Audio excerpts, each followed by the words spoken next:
everyone, welcome to another episode of the Electric Underground podcast, and an official episode, I would say, because once again, I am not talking about shmup content. I'm talking about some speedrunning content. I know what you're thinking. Liar, liar, pants on fire, Mark. Last episode, I promised I wasn't going to talk about any more speedrunning stuff, which is true, and I'm sorry I said that in hindsight, because there's absolutely no way I could have anticipated what was going to happen. I wouldn't have seen this coming in 1,000 years. I don't think any of the Framesavers fans, which I count myself among them for sure, would have seen this coming. I feel like we've just been sideswiped by a semi-truck on the highway. We didn't even see it coming. So, yeah, here's another episode, but it's unofficial this time, of me talking about something that's not shmups, but, I have to talk about this. The Framesavers means a lot to me, and they've done a lot for this podcast, and indirectly a lot for the shmup community by helping this podcast. So if anyone in the speedrunning community deserves to be talked about from the view of the shmup community, it's definitely these guys. They've helped me in a lot of ways as a podcaster and as a content creator, so there's definitely plenty of merit to this unofficial episode for my regular viewers. But if you don't want to tune in, if you don't follow the Framesavers or don't want to listen, I understand. Don't get mad at me. Anyway, to get things started, I think I should begin by talking about why I'm even making this episode in the first place, because I think it's probably going to be pretty unusual for one podcast to celebrate the achievements of another podcast or to talk about another podcast. So I guess I should clear the air there, especially for the fans who don't really follow my content or know who I am very well. So prior to creating my own podcast, The Electric Underground, I was actually a fan of the Framesavers podcast, and in a lot of ways they were a source of inspiration to me. And now that recent events have occurred that have caused their podcast to come to an end, I feel like as a fan and as someone who was able to have an appearance on their podcast, I want to kind of give them a proper send-off, a celebration of just a show that has meant a lot to me, that became a part of my life for sure, Pay your bills, but it's okay, the Framesavers episode's out, let's give that a listen. Oh, you got a paycheck? Awesome. Let's give that a listen. It's just like comes part of your life, so it feels weird when these types of things just suddenly come to an end. It's different. There's just definitely a sense of something being cut short, of something being lost, so I feel like I want to create this episode to celebrate the show, to maybe give some sort of closure to my fellow fans. Obviously it's not going to be as satisfactory as if the guys themselves were able to do that, or if it was a more natural ending than what it became. So I'm not saying this is a replacement by any means, but mostly too, I wanted to show appreciation to Author Blues and John Carls as a fan, because it's lonely being a content creator sometimes, for sure. Even if you start to get quite a few plays, the plays aren't necessarily as much a source of validations as you'd think they would be. It's actually more like fans reaching out to you and saying, hey, I actually do appreciate your work. Your podcast is actually important to me. That actually means a lot more than the plays, that's for sure. Because if you just go by the plays alone, which sometimes you kind of have to, because sometimes fans don't interact or don't give you any kind of feedback, you start to become wary of, okay, where are these plays coming from? And what did I say that caused them to dip? Or what about this episode did they not like? And you start to get in your own head. So I wanted to create a tangible letter of sorts for the Framesavers, just to have for the future, to, I guess, just remember all the great work they did, and maybe know that it is appreciated on some level by the fans. It's not just an empty effort, because maybe right now they're feeling like maybe it was because of how it was cut short. So that's mostly the reason I'm creating this episode. So I think the first thing I really want to talk about is just the merits of the show itself. What about the show made it worthwhile to listen to every week or every other week, depending on the release schedule? What about the Framesavers sets it apart from other speedrunning podcasts or other gaming podcasts or just podcasts in general, right? So as a fan, I think the first thing that always stood out to me about the Framesavers when I thought about them is obviously the wittiness and the sense of humor. I definitely enjoyed that. And it wasn't just John Carls too. I think he definitely has a way with words that's really impressive, but I also enjoyed Author Blues's more wry sense of humor as well. I think they played off each other really well. And it was fun to listen to. You felt like you were listening to a conversation between two articulate friends who knew what they were talking about. So it was always kind of a pleasant experience too, because one thing that I always have a pet peeve about with some more hardcore style content is elitism.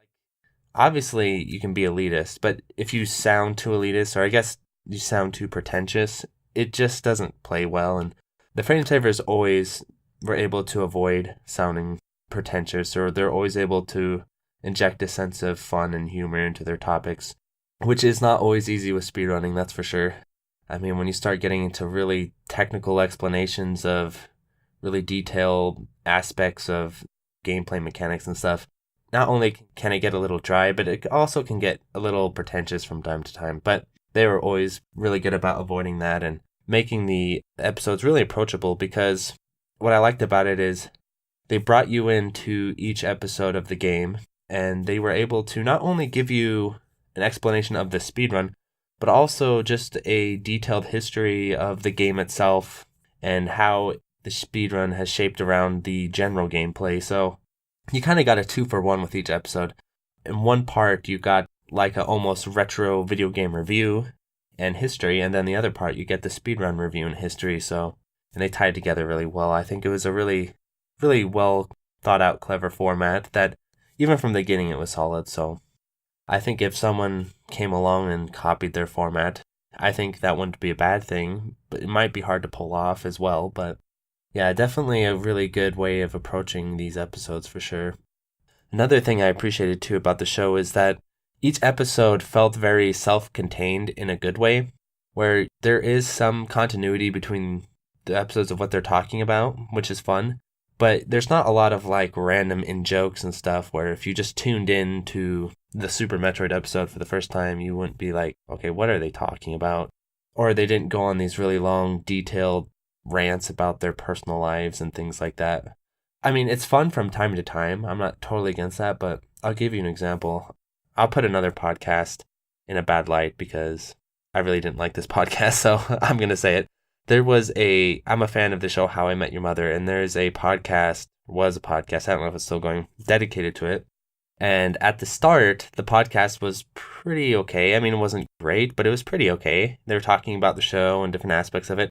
And then by like the 5th or 6th episode, the whole podcast just comes down to them talking about their personal lives and thousands of in-jokes and memes, and it just got unbearable to listen to. So that's one thing I really appreciate about the Framesavers is they kept that kind of thing to a minimum, and every episode is welcoming to new listeners, which is good because, for instance, they did an episode on the Link to the Past randomizer, and my friend really didn't have a whole lot of interest in speedrunning until he discovered randomizer, so I was able to recommend him that episode of the show without having to worry about him not understanding what the hell they were talking about and stuff like that. So yeah, I'm glad they were able to keep that kind of thing to a minimum.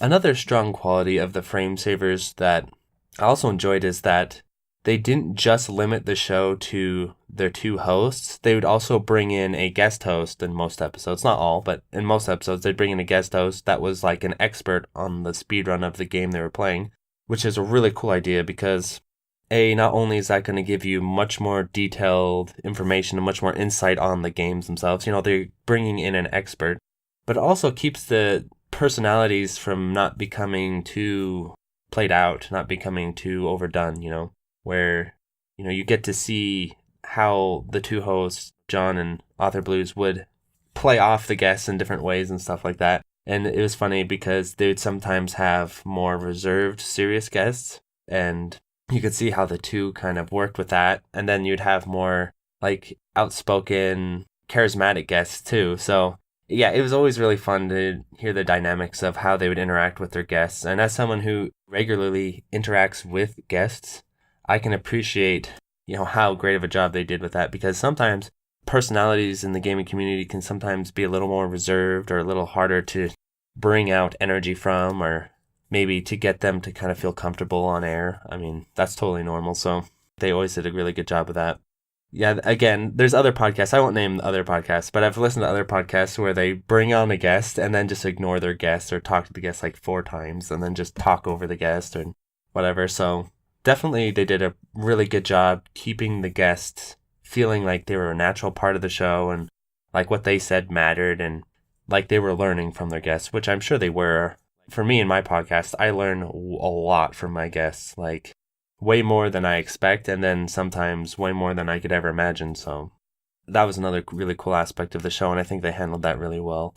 And it's something I'm going to miss, obviously, because I had the chance to be a guest on their show, which I'll talk about later.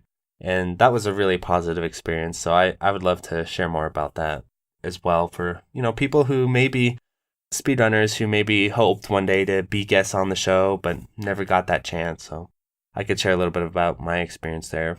I also had the chance to be a sponsor on the show, which is funny to think about because when you think of the word sponsor, Mark from the Electric Underground seems like such an odd fit, right? Because I'm not sponsor-like in many ways. I'm not wealthy by any means, and I'm not super corporate at all. It's just a funny title to put to myself. But yeah, it was a good experience too there, and I'll talk a little bit about that. Though there isn't too much to say other than they were, super easy to work with, and the pricing was definitely reasonable and fair, and I kind of felt like they were helping me out more than doing a business deal of any kind. It was more like a fellow podcaster helping another podcaster, really. So speaking of helping me out, I think it's also important for me in this episode to talk about how I've been directly inspired by the Frame Savers even before I began my own podcast. So what was it? 2 or 3 years ago, when I first discovered the Frame Savers, I already had in my head the idea of making my own video game podcast. Actually, for years, I've had ideas for various podcasts I've wanted to do, some of them not video game related. But then I started narrowing it down to some pretty interesting concepts for video game podcasts. But when I listened to the Frame Savers and I started really paying attention beyond just what a fan would do, really paying attention to how they go about making their show and the formatting and just the concepts behind the Frame Savers, that's what inspired me to create, okay, they're making a show about speedrunning. Like, that is the concept of the show. It's so simple. I should make a show about shmups. And then I looked around like, oh, and I'm sure there's other shmup podcasts, but there wasn't. So that's how, in my early times of putting together the Electric Underground podcast, I was always referring to the Frame Savers episodes for ideas of, okay, how am I going to put this shit together? Like, oh, I'm going to host it on SoundCloud. They host it on SoundCloud. I like how that works, so I'll go ahead and do that. Then I thought, oh, how long should my episodes be? And I looked at the length of their episodes. Oh, they're around an hour and a half or so. That seems like a good length. And so just a lot of stuff like that. Like, I would always refer to them as a kind of a blueprint. Obviously, my show's quite a bit different in its tone, but there's a lot of structural similarities. I bring on guests like they do. And so, yeah, there's just in a lot of ways, I was really inspired by how they put together their show. So in a weird way, it feels weird for their show to come to an end because it's kind of like, it's hard to explain. It's kind of like my main source of inspiration is no longer on the air, my guidepost, so to say, so of where I could take my podcast and stuff like that. Like, they would do pocket episodes, and I was like, oh, I wanted to do offshoot episodes too. So just stuff like that. I got a lot of inspiration from them. That's funny I speak about offshoot episodes because I guess this could be, maybe I should call this a pocket episode, just an homage of their pocket episodes. So anyway, yeah, the Frame Savers were a huge inspiration to me.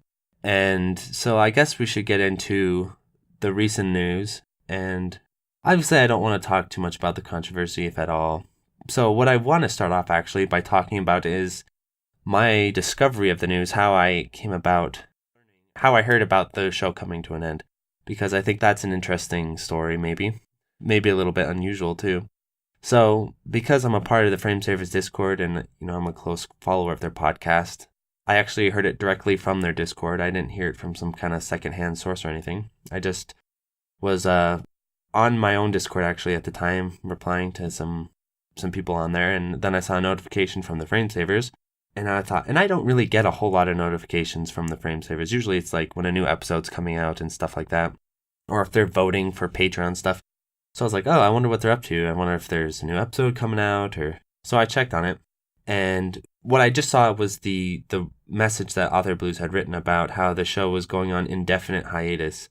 And in that message, he didn't explain why or talk about the circumstances. So it's funny because when I first read that, I felt like I knew why right away. And I didn't know why. My assumption was way off. But I guess I was projecting upon their podcast a little bit. So the past few weeks, or probably even the past few months, I've had moments where I've thought of like putting my podcast on hold or quitting my podcast, not permanently, but like temporarily or something, going on a break for a while, just because, it's exhausting and it kind of takes, podcasting as a medium is not as easy as it sounds because it's so minimal, right? There's no video. There's only part of the entertainment is your voice and what you say. That's it. And maybe some music that you add in.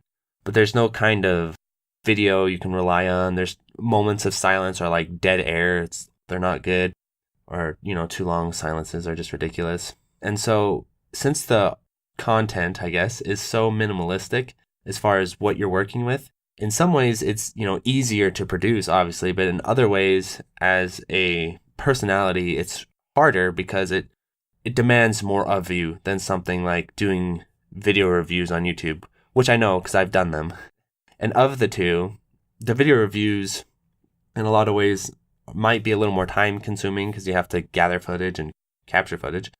But if you care about the quality of your show, which the Frame Savers obviously did, that's actually a lot of work because to be on point that long, that often, and to speak and talk about interesting things that much is actually really difficult.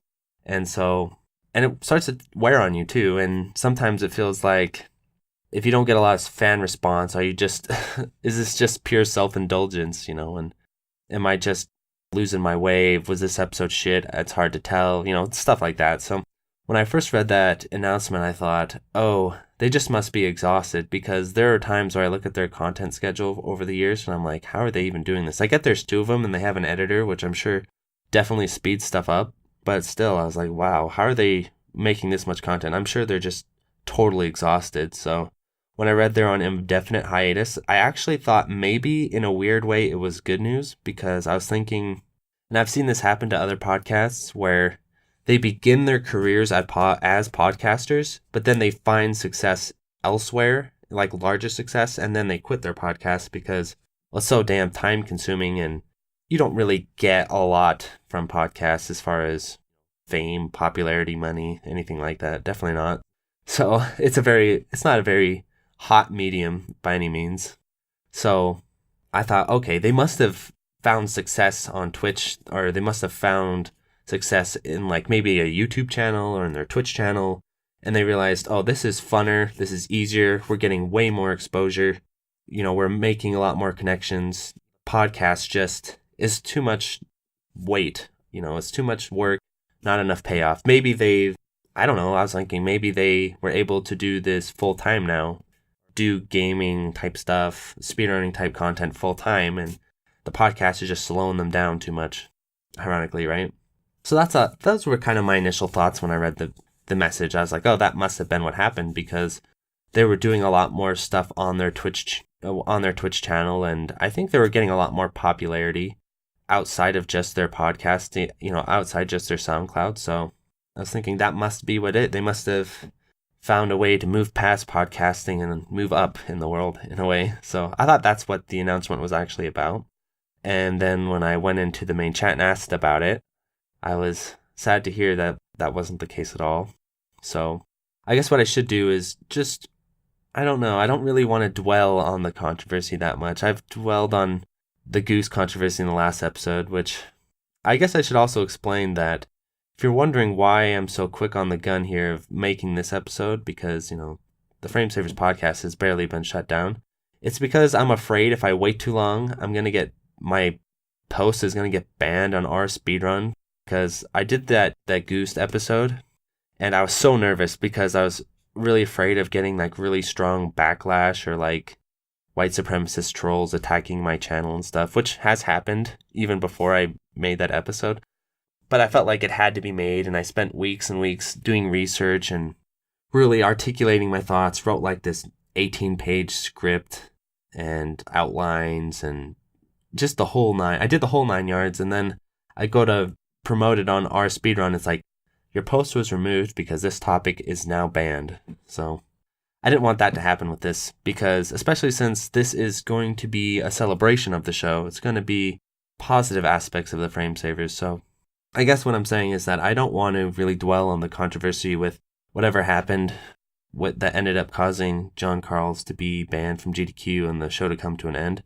I'm not saying I want to like downplay what might have happened or downplay what might be some serious issues or anything like that. It's just, this episode is about the Frame Savers podcast, and I want to just kind of focus on that. I don't want to focus on the controversy. So I'm sure if you're a fan of the show, you've already looked into what the hell happened. That's only natural. So I'll leave that to, the listeners to do on your own. And instead, I'm just going to now talk about just my memories of the show and hopes that I had for it and stuff like that. And also my appreciation again for what they did. So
I guess the next thing I should get into is how I discovered the frame savers in the first place, right? It's funny because how I discovered the frame savers was through another podcast, and I think a lot of their initial boost in listeners came from this, so I don't think I'm unique, is that on the Completely Unnecessary podcast, which I was a more casual fan of theirs. Yeah, anyway, so I was listening to them a lot more frequently in the past, and then they had a promotion with the frame savers. And just from that promotion, I was like, that's a great idea. I want to check that out. And I was looking for more podcasts to listen to at the time. So it really lined up.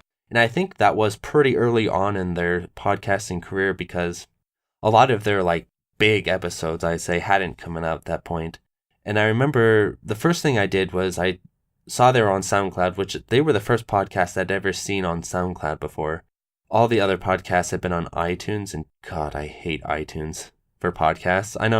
I'm sure Mac users and iPhone users love it, but as someone who uses Windows and Android, it was a pain in the butt to get episodes, especially since for a long time I had a really old iPod that would only work for some reason on like this really outdated version of iTunes, and I was always battling iTunes to try and download episodes because I kept trying to upgrade and stuff. So long story short, I was really happy to find that they were on SoundCloud, which is the main reason why I ended up choosing to put my podcast on SoundCloud. It's pretty much on everything, but that's its main host. So anyway, the first thing I did was I listened to the introductory episode. I don't know if that's unusual or not. I think it is, judging by my own podcast stats. The introductory episode is usually the least played, and what I like about the Frame Savers too is that they show their plays, which has actually been helpful for me, funnily enough, because there's times where I look at my episodes like, okay, why didn't it get that many plays? And then I'll look at a Frame Savers episode and be like, okay, this is kind of like my episode in spirit. There's a lot of similarities with the type of topics we covered. Like maybe the game was more obscure, or maybe it wasn't about their usual format. It was like a bit of a change in their format, and I'll see that their listens had dipped and be like, okay, so that's probably why my episode dipped too. So I'm unusual in that I will actually listen to the introductory episode first before anything else, because I actually feel like the introductory episodes of podcasts are very interesting. I don't know if they're the most interesting, but they are very interesting because they're definitely going to be rough. If they're not rough, then the person's already an experienced podcaster in some form. And you kind of you get to hear the raw form of the hosts. They're probably going to be a little more blunt than they'll be later on. They're probably going to be more honest than they will be later on. And their initial goals are probably not going to line up with what the podcast ends up being, just by the nature of podcasting, the nature of fan interaction and basically needing to adapt to what the fans want. So, and even from that early introductory episode of the Frame Savers, it's really all there. I mean, you can go back now and listen to it. Yes, the audio quality isn't that good compared to their episodes now, but it's still really solid, or solid enough, right? I mean, my God, my early episodes audio quality are appalling in some way. Well, actually, my first episode's audio quality is not that bad. It's pretty good. And then my second episode is god awful because of some technical issues. And then some of my other early episodes can be kind of rough too. So what I'm getting at anyway is that, yeah, even the introductory episode, it's all there. You could tell even listening in, okay, this podcast is going somewhere. It has the talent behind it. And so from there, the second episode I listened to was the Little Nemo episode, which I think is episode 4. Because I listened to that first for a few reasons. The first is because I like Little Nemo.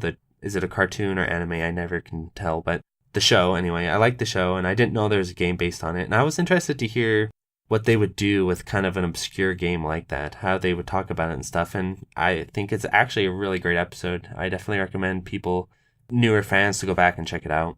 And from there, I just kind of went along with their releases, mostly hitting up all their episodes, especially early on, because I think early on their release schedule was a little slower, so it was a little easier to keep up with. And I'm pretty sure I listened to like the first 50 episodes just as they came out each time.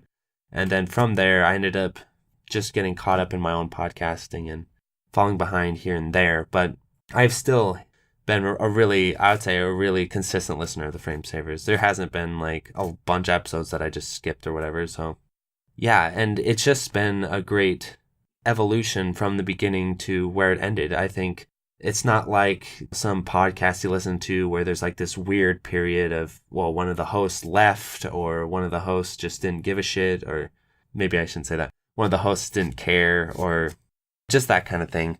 The quality was always really consistently there, and you could tell they cared about the quality of their episodes. It wasn't just about churning out content and whatever happens, which can be a temptation as a podcaster. I can't do that because it bothers me, but the Frame Savers never really fell into that. All the episodes really stood well and really great listens. And so I guess what I could do now is start talking about just some of the various episodes that stand out to me that I'll always remember. The ones, even though this hurts me as a podcaster because I like to think of all my episodes as just being fantastic and wonderful, and I love them all. Like, I recognize for listeners that there's going to be some episodes that stand out to them more than others, depending on what they like, what they're interested in. And so I guess I could definitely start off by talking about the more popular episodes that, just based on the games they covered, they're going to be popular because people love these games. So the Link to the Past episode, that's a killer episode because what's fun about it is because, from what I remember, Author Blues and John Carls both ran Link to the Past, so they had a lot of experience with it, both casually and as a speedrun. And then they had a really awesome guest on there too, so it was just a home run episode. And then the Mario 64 episode, that was another great one. Again, that's like one of the major speedrun games, so that's going to be a super popular episode. One that I don't know, I'm sure it's really popular, but I should go back and look at the play count. The Super Mario Bros. Live with Darby episode that was a killer one. And then the Super Mario World episode as well. Again, those are popular games. People are going to be interested in them, and they're going to be easier to relate to because you know what the hell's going on in those games. But yeah, those episodes killed it. And what's funny is even though what they talk about becomes outdated because speedrunning becomes outdated, it's still fun to go back and listen to as a piece of, almost as like a piece of speedrunning history now. Their thoughts on these techniques before new techniques were discovered and stuff. That's always interesting to me, at least. One episode that took me by surprise was the Final Fantasy VII episode, because just thinking about it, how interesting could a Final Fantasy VII speedrun be, really? Just as a non-RPG speedrunner, to me it was like, how can someone sit and play these games over and over for hours? I mean, I can do that, but an RPG, you're just hitting menus and stuff. But then you listen to the episode and you realize there's a lot of shit going on that you would never know. Even watching it on video, you wouldn't know they're doing all these really intricate paths to avoid random battles, and they're like the RNG of different items they have to equip, and it's actually really interesting. And then of course cutscene skipping and stuff. That's definitely a really cool listen. The Mega Man X episode I remember really vividly because I was on a road trip, a stressful road trip, I would say. I had to take this big exam for my profession, so I was hella stressed. And I remember the day before the exam, I was like shitting my pants a little bit. Like, if I mess this up, it's like $2,000 in the hole, and I gotta wait months and basically be employed for months. So yeah, it was like a big freaking deal to me to pass this exam. And I remember I was so nervous I couldn't fall asleep, and I was like, shit, I have to sleep because I can't go into the exam sleep deprived. And they released the Mega Man X episode, and I was like, okay, I'm going to listen to this podcast, and I'm not going to fall asleep because I like the frame savers, and I'm going to be interested. And so I started listening to the podcast. I didn't fall asleep, but it did relax me to the point where after the episode ended, I could just take a good nap, I would say, because it wasn't really a full night's sleep, but I did get some rest, and I felt like the Mega Man X episode was just what I needed right then. So that one, I'll always remember that one for sure. Yeah, and I guess I could mix in some of my personal memories with the episodes, because that's the cool thing about podcasts that separate it from... There are sometimes moments like that with music where you listen to a song and maybe you listen to it the first time while you were hooking up with your girlfriend or something, so you always remember that. But podcasts, since they're longer and since it's like more intellectually engaging in a lot of ways, sometimes, like for me anyway, I can really vividly connect certain experiences with certain episodes. So the Bomberman 64 episode, for example, I remember I had decided I was going to try to get back into better shape. And so I decided I was going to start doing like these long distance jogs. And I remember at first struggling pretty hard with it because I was trying to jog like 5 or 6 miles at once. I used to do that regularly, so I felt like I needed to get back into it.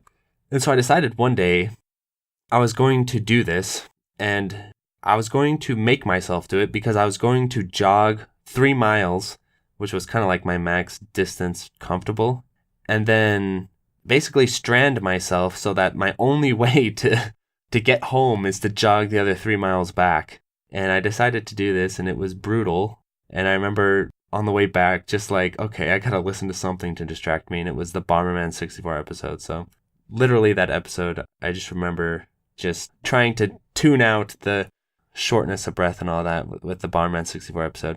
Another episode that was a lot of fun was the Chinese demakes episodes, and I'm kind of trying to cover episodes that maybe less people have heard or less people have tuned into, so that people might be interested to go back and check these out.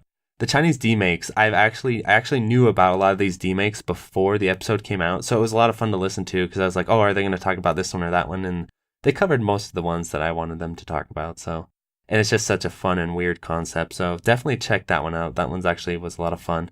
And you could tell that they were having a lot of fun with it because Chinese demakes are like those perfect games where they're shitty, but they're fun enough to be interesting. So, and then another episode that to this day, I have not even looked at gameplay footage of the game, but just based on their description of it, it sounds really cool, was Evo Search for Eden. That's an earlier one, I think. That one was a lot of fun. And I remember I'd never heard about this game.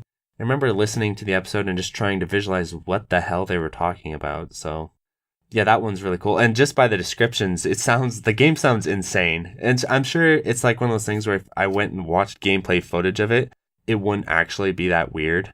But I recommend you just listen to that episode. Don't look don't look at footage till afterward, because their descriptions of what goes on in the game and stuff, you're like, what the hell is this? So that was a cool episode.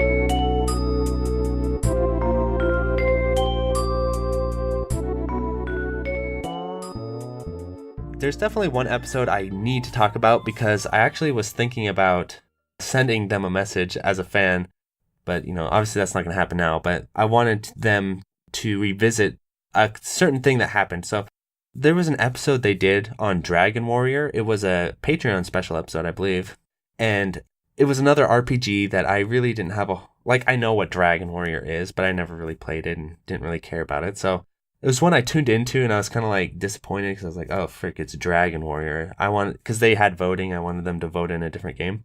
But that episode, the Dragon Warrior episode, is absolutely killer. It might be, besides my own episode, which I have to talk about, it might be my favorite episode of the podcast, because it's such an unexpected treat.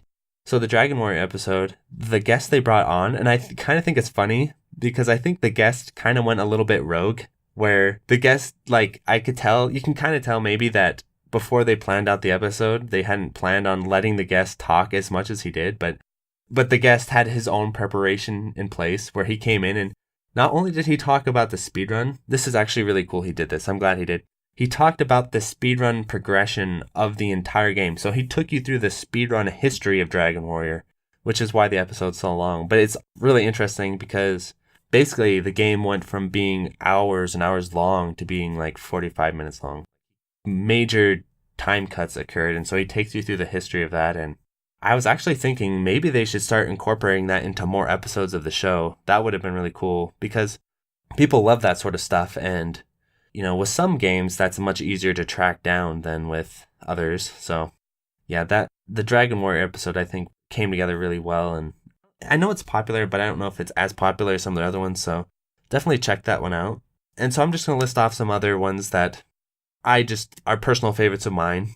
Super Metroid is going to be one of my favorite episodes, because it's basically the only game I actually speedrun.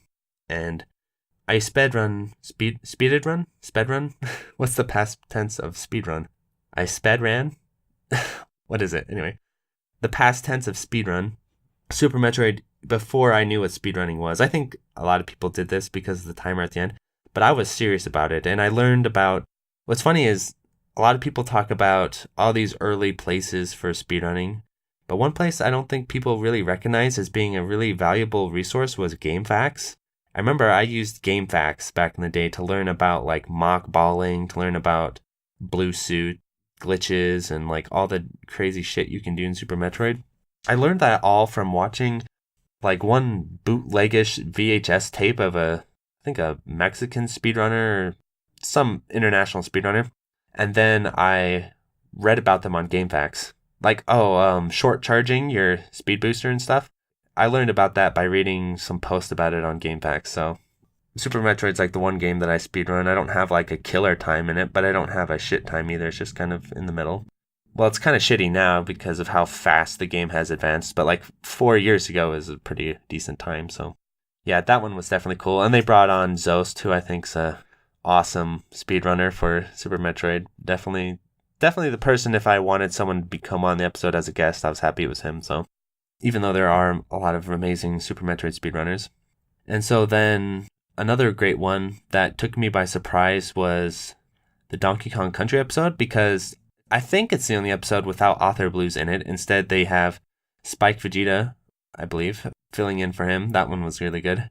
I think Spike Vegeta and John Carlos had a lot of chemistry on that episode. And I remember that was another episode where I was on a road trip when I listened to it, but it was a good road trip this time, so it just went well with the theme of having fun. Maybe another one that they had 2 episodes that were kind of outside, well, 3, one of them being my own.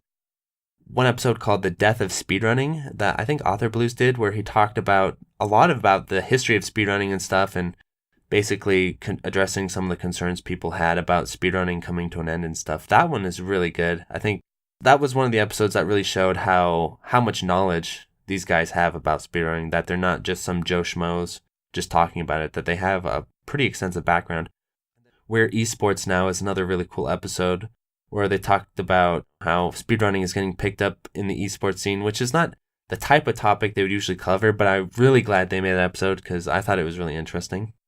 And then they have a ton of like smaller episodes that, are less known games, but they still pull off really well. So I don't want to go through all of them because I can't remember all of them.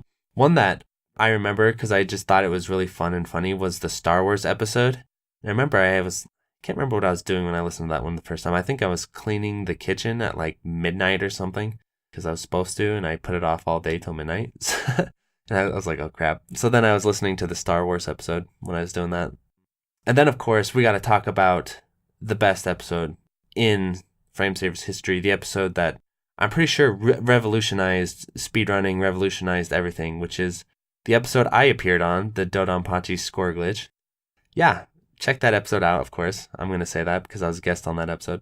But I do have to say, though, that if I try to remove myself and be unbiased, I think that episode is really special because it's the only episode of any sort of speedrunning podcast or speedrunning content creation that I've found or tried to be a part of that actually gave shmups, a moment to shine, because that, for people who don't know, who aren't my regular listeners, like the shmup community, it's a hustle for us to get any sort of spotlight. People turn their nose up at us. You wouldn't think that, right? You would think shmups are like just as popular as any other genre. Why wouldn't they be? But it is actually really difficult to get any sort of spotlight on these games, any sort of spotlight on your content. It's crazy hard. And I've really in the past reached out because I've always thought it would be fun to do crossovers with other podcasts, even before I had my own, just because I like the concept of that, of having like two podcast hosts cross over and do like crossover episodes and stuff. And so I'd actually reached out to other podcasts who were much less popular than the Framesavers and, just basically got ignored or turned their nose up at me. But the Framesavers were total homies, and Author Blues brought me on as a guest and actually followed through, which is really cool because I've had many collaborations just crumble into dust. And it comes to a point where someone's like, yeah, we should do this collaboration. And you're like, yeah. And then in your heart it's never going to happen. They're just saying that to appease you or whatever. But no, it actually happened. Author Blues made it happen. He kept in touch with me. It was a really professional experience. I mean, these guys are pros, so I don't know what their experience is like with other guests. I can only, maybe they'll say someday, but I remember going ham on the show notes because I wanted to be uber prepared because I knew that I wouldn't have any kind of editorial power over the episode. And that would be stupid of me to ask for that. So I was like, okay, I basically have to be on point as possible. And it was like a super sensitive topic too in the shmup community, controversial topic. So here I am talking about a controversial topic on a guest podcast where I have no control over the editing really, other than I remember making like a minor request where I said something incorrect and I was like, hey, can you delete that? Because after the episode, I was like, why did I say that? That's wrong. Yeah, and they were able to cut it out. It was like a 2-second thing where I mentioned something that was incorrect. But other than that, I had no kind of editorial control of what the episode was gonna be. So I remember I prepared I can't remember now, like a Google Doc. Oh, the Patreons can actually see it because it became part of the Patreon bonuses. You could go and look at some of the show notes and stuff. So you can actually see my show notes if you're a patron.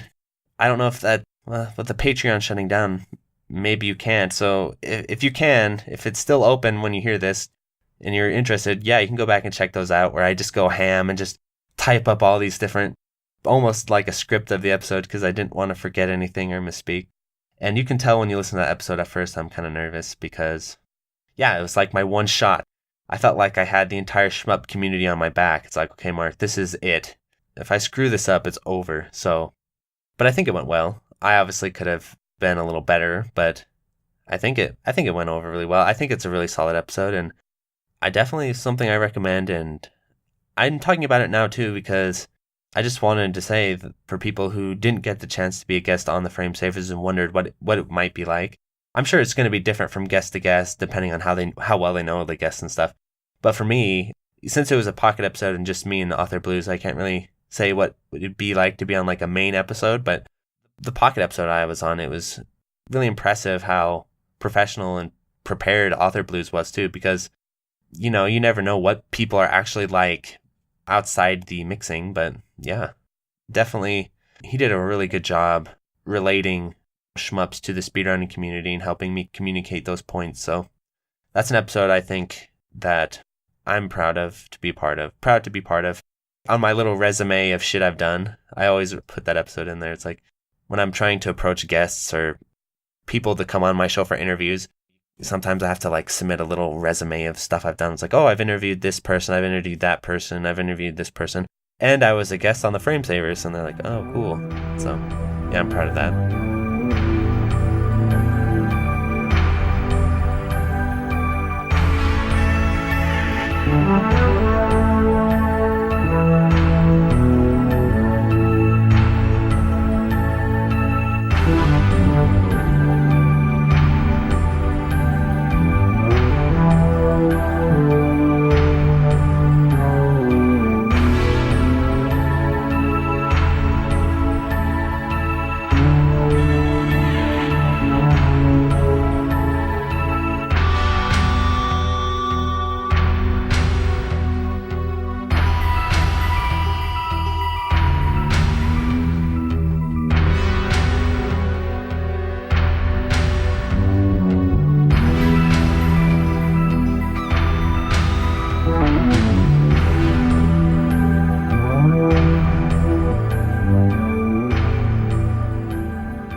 Okay, so there are two last episodes I want to talk about, which are Mega Man 11 and the Agdq 2019 recap, because the Mega Man 11 episode, I think, shows where I feel like it could show where the show was going, because it's a little bit of a shift from the previous episodes, where basically they're like loosening up a little more and they're a little less constrained, basically.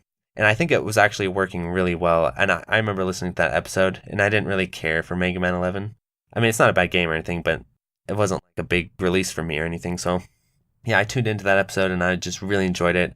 I remember laughing my ass off at one part where John Carls was talking about millennials and their, what was it? Guacamole toast? I can't remember what it was. It was talking about millennials and stuff. It was making me laugh. And then the Agdq 2019 recap is bittersweet, because on that episode, you were able to submit, as listeners, we were able to submit questions for the episode for Spike Vegeta to answer as sort of like an ambassador to GDQ and stuff. Knowing me, of course, I had to try and work in a shmup question, and I did, and the response I got is interesting because I guess you could read it as, we're not that interested, or it was kind of like, 1, maybe. And for me, I was like, 1? We can do 1. That's cool. Like, if we got 1 in per event, that would actually be a huge victory for shmups, because to this point there's been like a score run of Star Fox 64 that was really killer. And then I remember someone did like an Ikaruga TAS or some Ikaruga thing, but it wasn't really too much in the spirit of regular shmupping. And then there is a side stream of someone doing a 1-all of DOJ, of a Dodonpachi game, for people maybe who don't know what that is. I mean, there's that, but I don't think there's been any like mainline GDQ shmup demonstrations. And when I asked that question, I wasn't thinking like we'd get some kind of special treatment of, oh, it's the shmup blog or something. I was just literally asking, like, yeah, could we get 1, just 1 in there? Because for right now we got nothing. We've got the Stunfest in France, but other than that, we don't really have any kind of live shmup demonstrations we can watch. And I know the shmup community would be excited. Some people wouldn't really care that much, but there'd be a selection of the shmup community that would be excited to see us appear at GDQ, especially since we do have some people who do both, like Aquas is a speedrunner and he's the host of STG Weekly and a shmup player. And so, yeah, like if they're open to maybe 1 or 2 shmup runs, I mean, he's already there. He could do a demonstration of Bat Rider or something. And I was thinking, like, another really good fit would be a demonstration of Zero Ranger, maybe during the indie block. Because Zero Ranger, if you guys don't know about it, is this killer indie shmup that came out last year that actually is getting some attention outside the shmup community. And it would be a perfect fit for the indie block. It's like, okay, maybe we could get Zero Ranger in for a run, which would be cool.